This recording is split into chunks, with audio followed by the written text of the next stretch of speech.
Bueno, de vuelta, los saludé al principio del evento. De vuelta, buenas tardes. Muchas gracias. Creo que hoy vamos a hablar en tres ejes.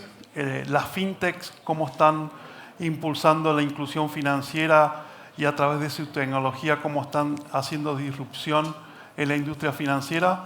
Lo segundo, vamos a estar hablando de la data, lo importante que es la data. Y lo tercero, vamos a estar hablando de cuáles son las tecnologías más importantes para impactar en la industria financiera y sobre todo en todas las organizaciones. Pero antes voy a hacer un pequeño, de un minuto, una síntesis. Estamos con expertos como Héctor, como Juanjo, como Moisés y como Jorge. ¿Qué está pasando con la fintech? Yo, como decía Pamela, llevo 30 años en la industria financiera. Me ha tocado vender algunas compañías fintechs. Fintechs, el último quarter de este año tuvo inversiones por más de $700 billion en la industria financiera, en lo que es pago, finanzas embebidas, stablecoins, cripto. Y la verdad que todas las compañías no financieras se están transformando en fintechs. Fintech es un negocio que todos quieren hacer. Las telcos, los retails, las empresas de logística. Así que es un mundo muy apasionante que antes era para la industria financiera y ahora está teniendo un ancho de banda mucho mayor. Y para finalizar, hay una guerra de talento muy importante en el mundo de las fintechs. Las grandes compañías se están peleando por el talento porque, como digo yo, el mayor banco del mundo es Starbucks, tiene más de $4 billones en depósitos, lo cual lo transforma en uno de los bancos más importantes. Y lo segundo, yo siempre digo que a mí me gustaría tener un banco como Netflix, que me maneje la data, y yo sé que le di el pie a Héctor, pero bueno, esas son, creo que, un poco el protocolo el prólogo para empezar a conversar. Y voy a hacerle una pregunta a cada uno, creo que tenemos 25 minutos. Luego una pregunta para todos para poder empezar a conversar. Muchas gracias por estar acá. Voy a empezar con vos, Jorge. Con toda la experiencia que tenés con tu empresa de tecnología, de consultoría, ¿cuál es la tecnología que crees que va a tener más impacto en la industria financiera, en las organizaciones y el desafío que va a tener esa tecnología? Gracias, Omar. Bueno, creo que básicamente el sector no se sale de la necesidad, como todos los otros, de la parte de la inteligencia artificial y usada además en varios aspectos. Se me ocurren así rápidamente tres principales. Uno es, dentro del mismo desarrollo de la tecnología, utilizar la inteligencia artificial para tener desarrollos más oportunos, con un time to market más adecuado y más rápido, dado, como bien dices, es un sector muy competido y el time to market de las soluciones termina siendo crítico y muy importante para las iniciativas de negocio. Entonces, la inteligencia artificial te puede ayudar a tener un time to market de tus productos tecnológicos más rápido. Y el otro ese es para el desarrollo de la tecnología, también para el usuario o para los usuarios ofreciéndoles bondades, beneficios y funcionalidades apoyadas con la inteligencia artificial que tengan una experiencia mucho mejor y más efectiva y eficiente para ellos, como lo puede ser, que es lo que nosotros estamos usando en nuestros productos, es inteligencia artificial para la predicción de eventos relevantes, como pueden ser transacciones importantes, transacciones, el volumen mismo de las transacciones, estar prediciendo cuándo vas a tener volúmenes altos para preparar tu infraestructura para que pueda… O sea, ya hay casos de uso de inteligencia artificial para la industria financiera, ¿no? Es correcto. Okay. Hay muchos en muchos sectores. Te estoy mencionando en particular, por ejemplo, para toda la salud del ecosistema donde viven los aplicativos y que tengas unos niveles de servicio adecuados, que siempre son muy exigentes los niveles de servicio de las funciones financieras, de la funcionalidad financiera, para que tú preveas, incluso antes de que suceda un posible incidente que te comprometa tu nivel de servicio, te mande alertamientos y de alguna manera tú puedas actuar previo a que suceda el evento. Perfecto. Y entonces tener un open running siempre muy, muy bueno. Me diste pie algo a lo que soy fanático, que es la experiencia de usuario. Creo que había un gran prócer de la industria financiera que decía que los usuarios no van a comparar bancos, van a comparar experiencias. Y eso me da pie para Juanjo y Moisés, como bancos digitales, cada uno con su modelo de negocio. ¿Cómo están viendo su experiencia de usuario para la inclusión financiera? Tal vez empiezo con vos, Juanjo, para que cuentes cuál es ese gran desafío que tienen ustedes con Story y después Moisés con Bancol. Sí, Omar, muchas gracias y gracias por la invitación. Ese tema es bien importante. En Story fundamos 2018, lanzamos 2019. Desde el día 1, el saber quién es nuestro cliente fue bien importante. Conocerlo, poder entender sus necesidades. Una vez que sabes la necesidad, armar un producto a la medida. No se trata solo de hacer una tarjeta por hacer una tarjeta, una cuenta. Es un commodity, lo dijiste, todo el mundo lo hace. La diferencia está en conocer y de ahí empezar a hacer este producto para ellos. Una vez que lo tienes, el acompañamiento. Hablamos de inclusión hace ratito y también no solo se trata de poner un producto, se trata de enseñarle al cliente a usarlo, acompañarlo, que pueda entender los conceptos básicos primero de un crédito, cómo se debe manejar, para qué te sirve una cuenta de depósito. Una vez que ya lo tienes ahí, empezarle a enseñar otras cosas de un manejo oportuno del crédito, qué pasa si no haces un buen uso, y lo vas educando y acompañando. Creo que es algo que en Story estamos haciendo, ese acompañamiento día a día con el cliente y sobre todo a través de gamificación, llevarlo a un punto en donde de una forma muy natural puede ir aprendiendo ese uso y bueno, pues creo que eso nos ha ayudado a poder... Eso los ha hecho crecer en usuarios, ¿no? Exactamente, usuarios y sobre todo usuarios activos. Creo que muchos podemos decir, tenemos N millones de clientes, pero el punto es que realmente están activos, porque si están activos y los tienes enganchados, ahí puedes empezar a generar todo un nuevo modelo. Sí, ahí me diste pie, Moisés, en el backstage, me hablaba de eso, bueno, no tanto bla, bla, bla, y sino cuánto uno tiene como usuario activos.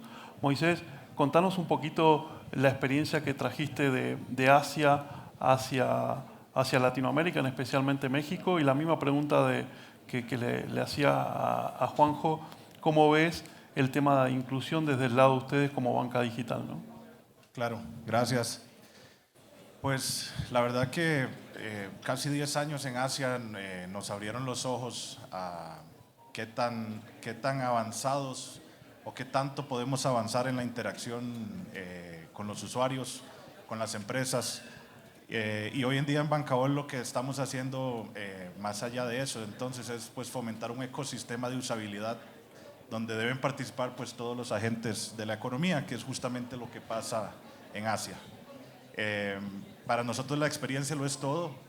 Creemos que más allá de entender la experiencia para llevar al cliente de la mano, creemos que con una buena experiencia el cliente nos puede llevar con él a donde él quiere ir, a cómo quiere consumir los servicios, a cómo los quiere sentir, lo mucho, lo poco, y sin duda para seguir fomentando esa viralidad o esa usabilidad y asimismo o por rebote generar esa inclusión financiera, pues para mí es un pilar indispensable el tema de educación financiera, desde un aspecto más humanizado. También vemos la inteligencia artificial avanzar muchísimo, pero hemos perdido bastante ese approach o ese acercamiento humanizado, ¿ves? Entonces sí creemos que debemos encontrar un happy medium entre pues, lo que todos sabemos que viene, que es una gran digitalización, y nuestra realidad actual. Sí, yo creo que, bueno, todo el foro hemos estado hablando de inteligencia artificial. Como decía en la inauguración, yo soy un fanático de lo que es People First y creo que vamos a tener que humanizar la tecnología porque por mucho tiempo nosotros vamos a estar liderando esa transformación. Así como hablábamos, Jorge nos hablaba de IA, ustedes dos contaron un poquito de experiencia, después vamos a profundizar en la inclusión financiera. Le voy a preguntar al buen Héctor, experto en data, el uno, ¿cómo ¿cómo estás viendo la data? Porque para que haya inteligencia artificial y sea inteligente y sea artificial, tiene que tener buena data.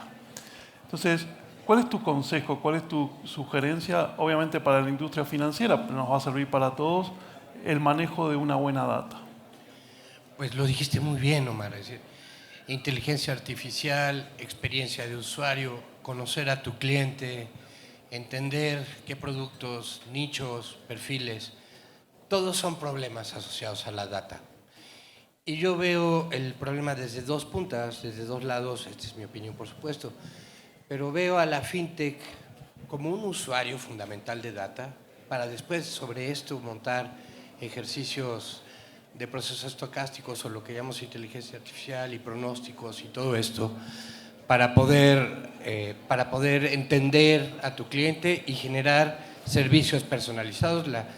Como la interacción es a través de aplicaciones y de datos, pues hay que usarlo. Pero un tema muy importante, particularmente en México y en muchos países de América Latina, es que la data no necesariamente está solamente en las fintech.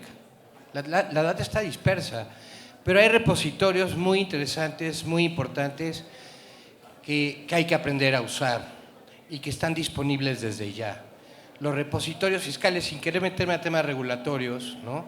Llevamos 20 años alimentando al fisco con data de muy buena calidad, porque está validada por 3 entidades, el que la emite, el que la recibe, ¿no? Y el que la certifica, nosotros, un PAC.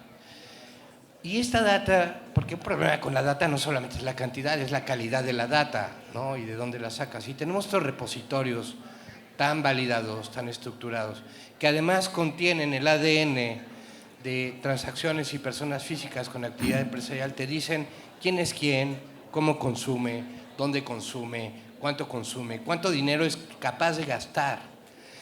Y si hay un reto, yo supongo que lo va a tocar Omar, el tema de inclusión, de cerrar la brecha digital, tiene que ver mucho con conocer a quién le estás hablando.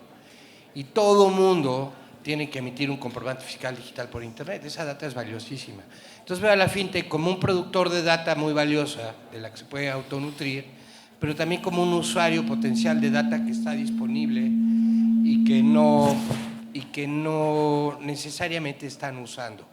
Porque estamos acostumbrados a ver a la autoridad nada más como un ente que persigue. O sea, lo que vos decís que, como bien decías vos, la data no solamente la puede crear las propias compañías, sino que está disponible, que es solo tomarla, analizarla para crear cosas inteligentes.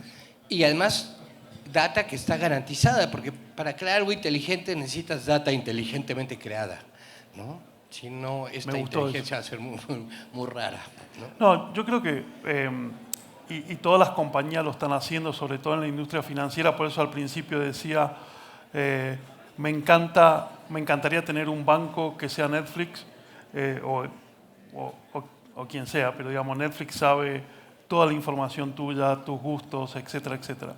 Así como hablamos de IA, de data y de experiencia de usuarios, yo creo que el futuro inmediato va a ser crear organizaciones exponenciales utilizando tecnologías exponenciales. Pero hay un reto en Latinoamérica, aquellos que hemos tenido la oportunidad de vivir en otros lados, como decía Moisés, Asia hoy está 10 años adelante, o sea, tienen el 99,9% de las transacciones digitales. Esta es una pregunta para los 4. ¿Cuál es el principal desafío que tenemos en Latinoamérica para hacer inclusión financiera? Una la nombraron, que es la educación. Pero ¿cuál creen que es el principal desafío en un país como México? Que vos me enseñaste, Héctor, hoy los datos.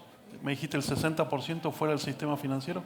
Algo así, según la última encuesta del INEGI. ¿Cuál crees, y si querés empecemos por vos, Héctor, cuál crees vos que es los principales desafíos de la inclusión? Yo creo que es una mezcla, pero si me dieras a escoger a mí en lo particular y a partir de a lo que me dedico, a mí me parece que el miedo y vencer el miedo y la desconfianza es... ¿Y a qué le tiene miedo la gente que está fuera del aparato financiero y que hace transacciones en efectivo? Creo que el 80% de las transacciones al menudeo son en efectivo en nuestro país. Yo creo que la gente le tiene miedo a la fiscalización. y no quiere ser visible para el Estado, pero es una brecha que cada vez el Estado está cerrando más y que hay que aprender a capturar. Entonces, aprender a enseñarle a la gente las ventajas del sistema financiero, y aún siendo fiscalizadas, ese me parece a mí el gran reto. Tiene que ver con data también, ¿no? Perfecto. Juanjo. Voy a decir confianza. Llega un jugador nuevo, todo lo haces de tu teléfono, obviamente la gente no cree en ti. Estamos acostumbrados a ir, pararte enfrente de una sucursal, que una persona te atienda. Creo que ese fue nuestro primer reto, y no solo aquí, me tocó vivirlo antes. Íbamos a visita de campo, visitar clientes, y la señora le preguntaba, ¿dónde guardas tu dinero? En una lata de chiles que enterraba en su jardín. Oye, ¿por qué lo haces? No tengo confianza en darle mi dinero a alguien. Entonces, si empezamos a romper ese paradigma de una institución puede ser confiable, si confías en mí, te puedo dar ciertos beneficios que tener el dinero en tu jardín, debajo de tu colchón, no lo vas a tener. Desde tu primer crédito empiezas a generar un historial crediticio. Hablamos de inteligencia artificial. Hoy nosotros estamos implementando inteligencia no solo en servicio al cliente, sino también en modelos para identificar patrones de consumo. Sabemos que Omar todos los días compra un café a las 10 de la mañana. Un día a las 10 de la mañana quieres comprar un viaje en una aerolínea totalmente atípico. Te contactamos para saber si realmente eres tú. Si sí, ok, generamos menos fricción y vamos aprendiendo. Pero esa confianza, esos detalles del día a día es lo que vamos apuntalando, y para mí, ¿cómo podemos romper esa falta de inclusión generando confianza en la gente? Moisés. Pues yo creo que el mayor desafío es liberar al mercado de una zona de confort que tiene la banca. México es un país con una red de alrededor de 35,000 cajeros automáticos. Todos los bancos te empujan a recibir tu nómina e irte directo al cajero automático.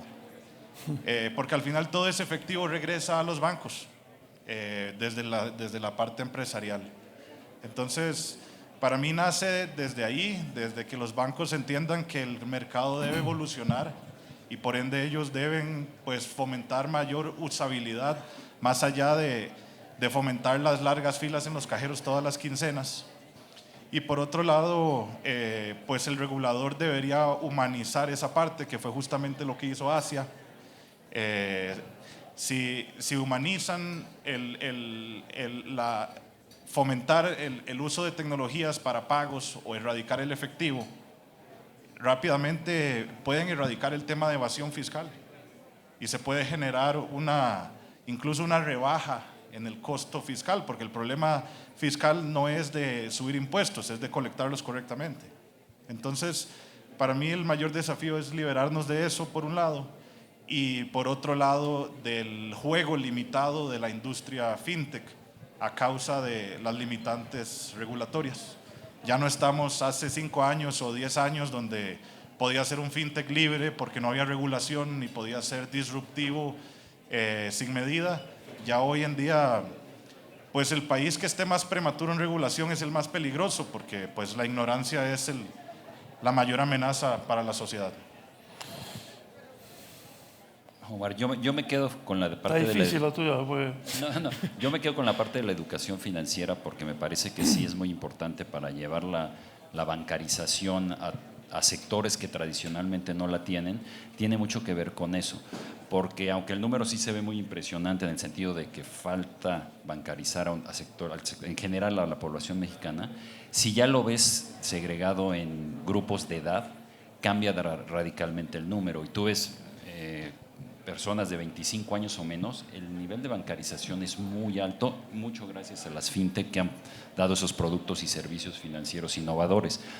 Entonces, la parte de la educación a la señora que guarda en el bote el dinero, me parece que tiene que ver con eso, educarla para que tenga más confianza en entrar al sistema financiero, y por otro lado también ofrecerles productos y servicios que sean acordes a las necesidades de la señora que guarda el dinero en el bote y lo esconde en el jardín, porque muchas veces son los productos financieros que se ofrecen realmente no están orientados a las necesidades particulares de ese perfil de población. Sí, súper interesante lo que contaban los cuatro, la confianza, la data, lo que decía Moisés, el tema de temas regulatorios, lo que decías vos. Yo creo que, a ver, la base de la pirámide obviamente que ha sido empujada a estar incluida financieramente por los productos como Uber, Spotify, Netflix, tienen que tener una tarjeta de crédito y no la pueden pagar en cash, ¿no? Me sorprende que ninguno nombró que el dinero sigue siendo el rey y está difícil de erradicarlo por cuestiones regulatorias, por cuestiones de mindset, por cuestiones de que estamos acostumbrados a utilizarlo y también la hiperpersonalización, ¿no? Creo que los grandes jugadores van a poner data para darle el producto financiero a quien se lo tienen que dar. Dando un giro a esto de la inclusión, quiero preguntarles a Moisés y a Juanjo, ¿cuáles son los principales desafíos que están viendo como fintechs en un mercado como México, donde si nos comparamos con el otro gran mercado en Latinoamérica, que es Brasil, la implementación de Pix hizo que está siendo exitoso, que para aquellos que no conocen Pix es un sistema de pagos 100% digital, como pasa en China con WeChat o con Alipay, que el 99,9% de las transacciones son digitales, ¿no? ¿Cómo están viendo esa experiencia en un país como México, que es el segundo país de Latinoamérica más importante, ¿no? Moisés. Pues vuelvo al punto anterior. El mayor problema, por ejemplo, de CODI y DIMO es que los bancos no les da la gana usarlo, fomentarlo. Es una gran autopista, es el futuro, ya todos los países lo muestran. Pero, de nuevo, el sistema mexicano está secuestrado por una zona de confort que se creó hace 50 años. Y hasta que eso no cambie, pues el efectivo no es una amenaza, es en realidad el salvavidas de las personas para poder vivir. El banco más grande de México tiene 19 millones de clientes. En un mercado potencial de 78 millones, pues definitivamente nadie lo ha hecho bien. Muy buena definición, Moisés. Juanjo. Volvemos al punto, el efectivo es el rey, pero dentro de este trono que tiene, ¿cómo podemos darle herramientas a la gente para poder utilizarlo? Utilizar tarjetas, utilizar transferencias electrónicas. Creo que vuelvo al tema de educación. Si la gente no le damos la información para que tome mejores decisiones, hablabas hiperpersonalización, tenemos data. Tenemos que saber utilizarla para poder ofrecer el producto específico. Un tema que para nosotros nos ha ayudado, nuestra tarjeta en colaboración con Shein. Sabemos que afuera hay mucha gente que utiliza esta plataforma para poder ser su modo de sustento día a día. Encontramos un nicho, empezamos a tomar la data y hoy es uno de nuestros productos estrella en donde estamos empujando que la gente nos vea como ese medio de, con esta tarjeta o este medio podemos tener acceso a algo que al final de cuentas nos va a beneficiar, y cuando tienes ese ecosistema completo creo que las cosas empiezan a cambiar por sí sola. Bueno, pero, y al final recién nombraste una palabra que me gusta, que es la gamificación. Al final con esa tarjeta que lanzaron al mercado también le estás dando beneficios, ¿no? Como lo hizo en Estados Unidos Apple con su banco, ¿no? Y seguimos hablando de data. Héctor, ¿cuál serían, no sé si la palabra es consejos, ¿no? Pero tu compañía hace eso y sos un experto. ¿Cuáles serían los 3 consejos o 2 consejos que le darías a las organizaciones para que tengan buena data?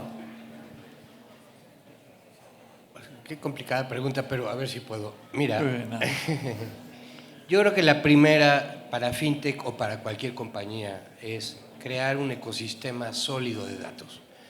Esto es, entender para qué te sirve la data, cómo la quieres usar y conectar, porque la data está separada en silos normalmente. Tenemos la data, pero está desconectada, está descontextualizada, está en silos informáticos y en silos políticos. Entonces, el primero es planear tu ecosistema de datos.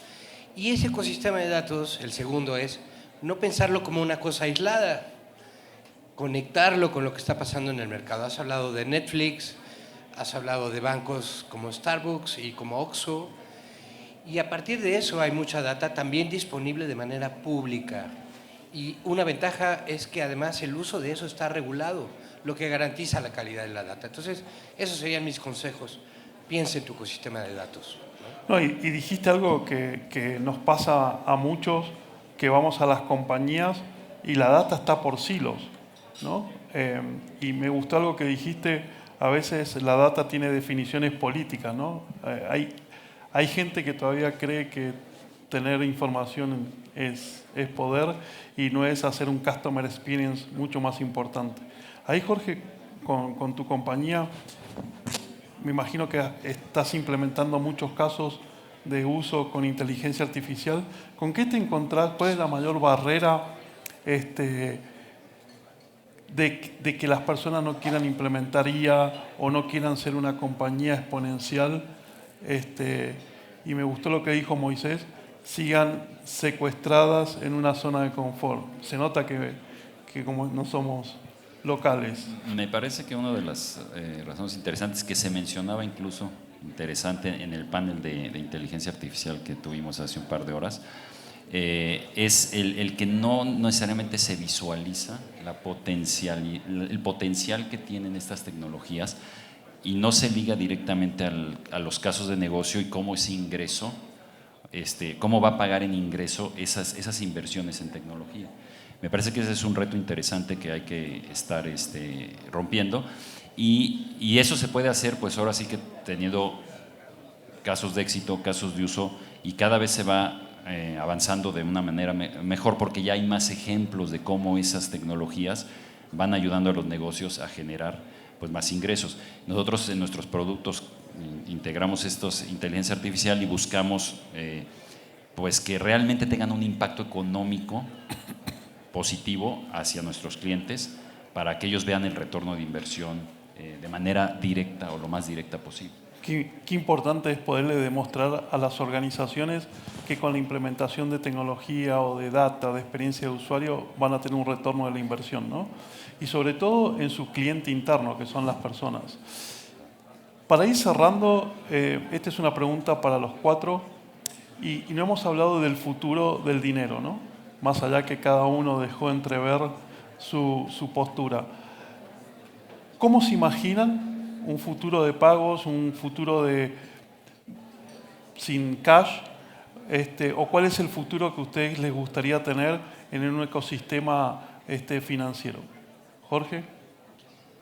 Yo visualizo un futuro con muchas opciones, es decir, tampoco pensar que una sola opción, una criptomoneda o un medio de pago en específico, obviamente digital todos, pero va a ser como, probablemente destaque alguno de ellos, pero en general yo me imagino un futuro con varias opciones para que el usuario también tenga esa libertad de elegir cuál le es más conveniente para su necesidad particular, si es una tarjeta de crédito, si es una tarjeta de débito, si es una transacciones Pay, si es usar criptomonedas o algún otro tipo de medio, pero sí que ofrecerle al usuario final una serie de opciones para que ellos escojan según las necesidades particulares y ellos sean los que determinen cuál quieren usar de las dos. Perfecto. Moisés. Coincido perfectamente, hay que dejar al usuario elegir, hay que abrir el abanico, pero también hay que informarlo correctamente. Yo, por ejemplo, creo que desde una perspectiva de Asia te diría que el modelo o el futuro es un super app, pero ha sido un concepto que no ha logrado calar de este lado del mundo y hoy al menos en la compañía lo definimos como un ecosistema virtuoso donde puedan participar todos los agentes económicos, pero al mismo tiempo que podamos permitir que el usuario escoja de una manera bien informada, como decía el amigo también. Yo en lo particular, por ejemplo, critico mucho la educación financiera actual, que te empuja estrictamente a generar un ahorro, cuando pues muchos no lo pueden realizar, simplemente no alcanza. Entonces, para mí debería replantearse la fórmula a enseñar a gastar, que es inevitable pues generar el gasto, y es lo que pondrá a girar ese círculo económico que pues nos podrá traer un mejor futuro. Juanjo.